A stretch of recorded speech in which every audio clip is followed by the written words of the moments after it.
আজকের ছোট গল্প সহযোগিতা। কলমে জ্যোতিকা। ছেলে বৌমা ব্যাঙ্গালোরে শিফট হয়ে যাওয়ার ইস্তক মিনতি দেবীর কিছু ভালো লাগে না। ফোন করলে অবশ্য ওরা বলে, ভালো আছি মা, কোনো চিন্তা করো না।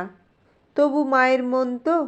বিয়ের সময় তো বৌমার বাড়ি থেকে বলেই ছিল তাদের মেয়ে খুব আদর যত্নে মানুষ, ঘরের কোনো কাজ রান্না বান্না কিচ্ছু পারে না, এক গ্লাস জল গড়াতেও পারে না। বিয়ের পর সব শিখে নেবে। মিনতি দেবী ওদের কথা শুনে হাসবেন না কাঁদবেন কিছুই বুঝতে পারলেন না। বাবু এই মেয়েকে কি বলে যে পছন্দ করেছে, সেই কলেজ থেকেই নাকি দুজনের মধ্যে ভাব ভালোবাসার সম্পর্ক। তিনি না ও বলতে পারছেন না, তবে মনে মনে বললেন, আমিও তো খুব আদর যত্নেই ছেলেকে মানুষ করেছি। তবে ভেবেছিলাম বিয়ের পর বৌমাকেই সব কাজ শিখিয়ে দেবেন, কিন্তু সে আর হলো কই। বিয়ে হতে না হতেই সব ব্যাঙ্গালোরে শিফট হয়ে গেল। ওখানকার অফিসের চাকরিতে নাকি বেশি মাইনে। কি যে করে দুটিতে মিলে কে জানে। মিনতি দেবী ভাবেন, মুখে যতই বলুক রান্না করে খায়, আদপেই তা সত্যি নয়। ওই বাইরে থেকে ইডলি ধোসা এনে খায়। বাবুর জন্য মনটা হু হু করে এক এক সময়। আহারে, এই অকর্মণ্য বইয়ের পাল্লায় পড়ে আমার ছেলেটার কষ্টের সীমা নেই। মোবাইলটা নিয়ে বৌমার নাম্বারে ডায়াল করলেন। বৌমা, তোমরা কেমন আছো? মৌমিতা বলে, ভালো আছি মা। আমার বাবু কোথায় বৌমা? আপনার বাবু বলতে বলতেই হঠাৎ ঝনঝন করে আওয়াজ। মিনতি দেবী আঁতকে উঠে বললেন, কি ভাঙলে বৌমা? একটা কাজ এখনো ঠিকমতো শিখে উঠতে পারলে না? মৌমিতা মুচকি হেসে বলে, আমি ভাঙিনি, আপনার বাবু ভেঙেছে। মাংস রান্না করতে গিয়ে সর্ষের তেলের বয়াম ভেঙেছে, এখন পরিষ্কার করছে। কি বললে? চিৎকার করে ওঠেন মিনতি দেবী। আমার বাবু সারা জীবন এক গ্লাস জল গড়িয়ে খায়নি, তাকে তুমি রান্নাঘরে ঢুকিয়ে দিয়েছ?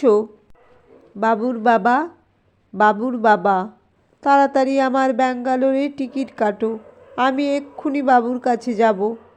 ওইদিকে বাবু মানে সৌরভ ততক্ষণে রান্নাঘর পরিষ্কার করে ফেলেছে। পরদিন সকালে হাজির মিনতি দেবী ছেলে বৌমার সংসারে। গিয়ে দেখেন মৌমিতা ঘুমাচ্ছে আর তার বাবু চা করে নিয়ে যাচ্ছে বউয়ের জন্য। ছি ছি ছি বাবু, তুই এইসব কি করছিস? তুই না আমার ছেলে। বাবু মানে সৌরভ হেসে বলে, তোমার ছেলে বলেই তো দায়িত্বটা হাসি মুখে ভাগ করে নিতে পারলাম। তুমিই তো ছোটবেলা থেকেই শিখিয়েছ সংসারে একজনের উপর পুরো দায়িত্ব না চাপিয়ে সবাই মিলে যদি দায়িত্বটা ভাগ করে নিতে পারি তাহলে সংসারটা সুখের হয়।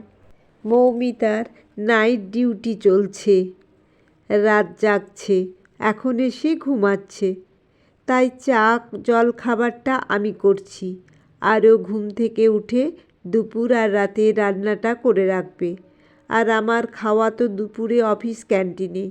বাড়ি ফিরে আসার পর আমরা দুজনে একসঙ্গে রাতের ডিনার করব।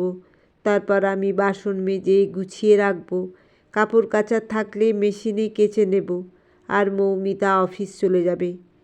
কাপড় কাচা, ঘরদোর পরিষ্কার, বাজার দোকান রান্না বান্না সব আমরা ভাগাভাগি করেই করি, একে অপরকে সাহায্য করে। বলতে বলতেই মৌমিতা ঘুম থেকে উঠে পড়ে।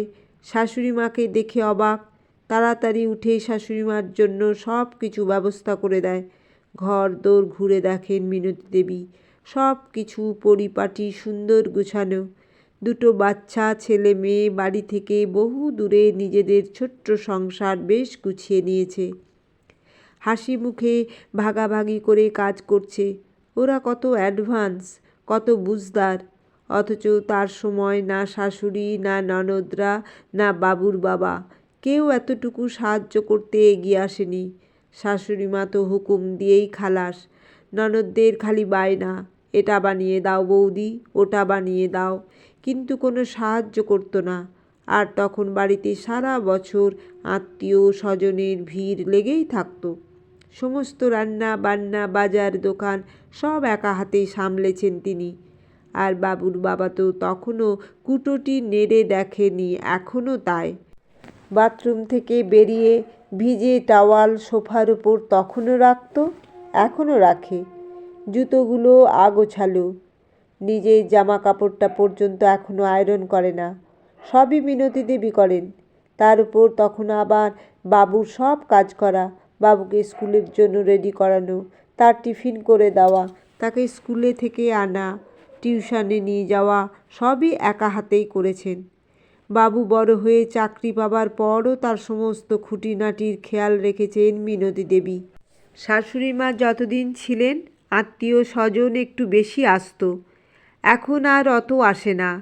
ননদদের বিয়ে হয়ে যাবার পর তারাও খুব কম আসে। এখন অবশ্য কাজের চাপটা একটু কমেছে, তবু আজও তিনি একা হাতেই সংসার সামলে চলেছেন। মনে পড়ে গেল কাজ করতে করতে একদিন হাঁপিয়ে গেলে ছোট্ট বাবুকে বলতেন, সংসারে সবাই যদি একটু একটু করে দায়িত্ব নিত তাহলে কষ্ট অনেক কম হতো রে বাবু।